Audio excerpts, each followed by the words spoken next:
क्या आपने कभी सोचा है कि अगर कुदरत का गुस्सा किसी इंसान के कंट्रोल में आ जाए तो क्या होगा? सोचिए, एक ऐसी दुनिया जहां गर्मी की शिद्दत या बर्फ की ठंड भगवान के हाथ में नहीं बल्कि एक इंसान की उंगलियों के नीचे एक स्विच पर टिकी हो। एक ऐसी दुनिया जहां आसमान से आग बरसेगी और समुंदर सहारों को पलक झपकते ही निगल जाएंगे। आज की कहानी एक ऐसे ही खौफनाक सपने की है जहां इंसानों ने मौसम को गुलामी करने पर मजबूर कर दिया, लेकिन जैसे ही कुदरत ने पलटवार किया तो पूरी दुनिया की नींव हिल गई। दोस्तों, कहानी की शुरुआत होती है 1990 के दशक के आखिरी सालों में, जब दुनिया भर में मौसम का मिजाज इतना बदल गया कि इंसानियत खतरे में पड़ गई। कहीं सूखा पड़ रहा था तो कहीं ऐसे तूफान आए रहे थे जिन्होंने बड़े से बड़े शहरों को मिट्टी में मिला दिया। तब पूरी दुनिया के देश एक साथ ही आए और उन्होंने तय किया कि अब हमें खुद कुछ करना होगा। इस मिशन का नाम रखा गया डच बॉय। ये कोई छोटा मोटा प्रोजेक्ट नहीं था, ये 100 से ज्यादा सैटेलाइट्स का एक ऐसा विशाल जाल था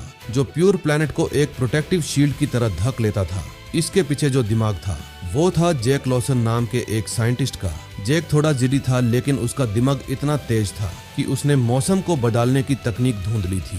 वो एक ऐसा इंसान था जो सिस्टम की परवाह नहीं करता था, बस काम सही होना चाहिए। लेकिन दोस्तों, जहां ताकत होती है वहां ईगो का आना तय है। जैक की सरकार के साथ नहीं बनी और उसे उसके ही बनाए हुए प्रोजेक्ट से बाहर निकल दिया गया। उसके 3 साल बाद तक सब कुछ नॉर्मल चलता रहा, लेकिन फिर अफगानिस्तान के एक छोटे से गांव में एक ऐसी घटना घटी जिसने दुनिया को हिला कर रख दिया। वहां सिर्फ गर्मी होती थी, लेकिन पल भर में सब कुछ जम गया और प्योर गांव के लोग जिंदा ही फ्रीज हो गए। ये कोई आम बर्फबारी नहीं थी, ये एक वार्निंग थी कि डच बॉय में कुछ तो बहुत बड़ा गड़बड़ है।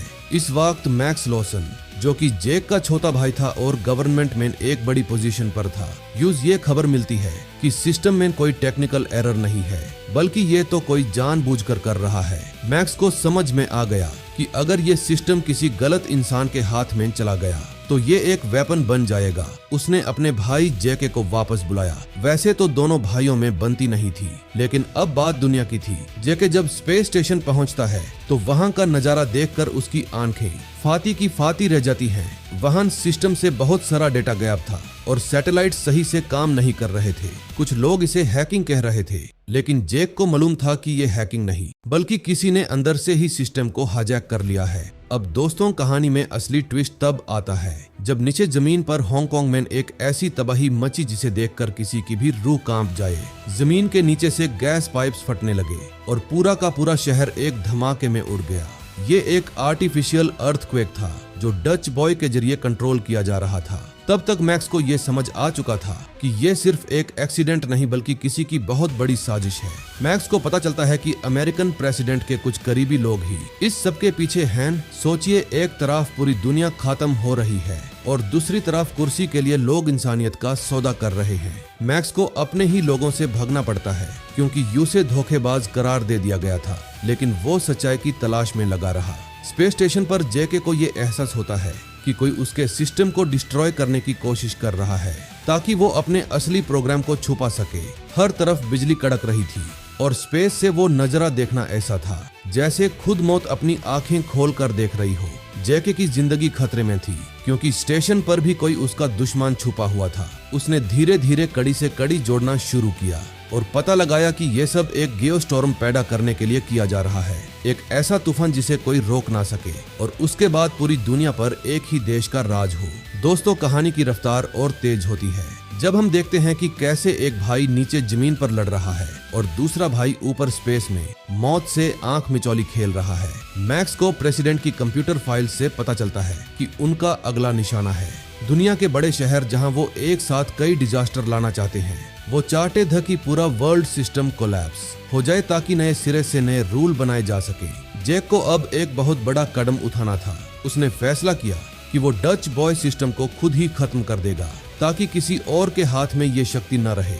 लेकिन ये उतना आसान नहीं था जितना दिख रहा था। स्टेशन के सेल्फ डिस्ट्रक्ट सीक्वेंस को एक्टिवेट करने के लिए उसे वही रहना था। आखिरी पलों में जब दुनिया के सबसे बड़े शहर दुबई, टोक्यो और रियो डी जेनेरो पर एक साथ तबाही आने वाली थी, जैक ने अपनी जान की बाजी लगा दी। वो जानता था कि अगर वो वहां से भाग गया तो पूरी दुनिया खत्म हो जाएगी। मैक्स ने अपने भाई को बचाने की हर कोशिश की। उसने स्टेशन को सिक्योर करने का सिग्नल भेजा और जैक ने आखिरकार उस सिस्टम को शट डाउन कर दिया। जब स्टेशन एक आज के गोले की तरह फटता है तो वो जियोस्टॉर्म का सिलसिला रुक जाता है। दोस्तों, वो पल बहुत इमोशनल था। लोगों को लगा कि सब कुछ खत्म हो गया, लेकिन फिर जेके का कैप्सूल वापस जमीन पर आता है। वो बच गया था। आखिर में सच्चाई दुनिया के सामने आती है और उस दुश्मन का भंडाफोड़ होता है जिसने पावर के लालच में पूरी दुनिया को खतरे में डाल दिया था। जेके और मैक्स फिर से एक हो जाते हैं।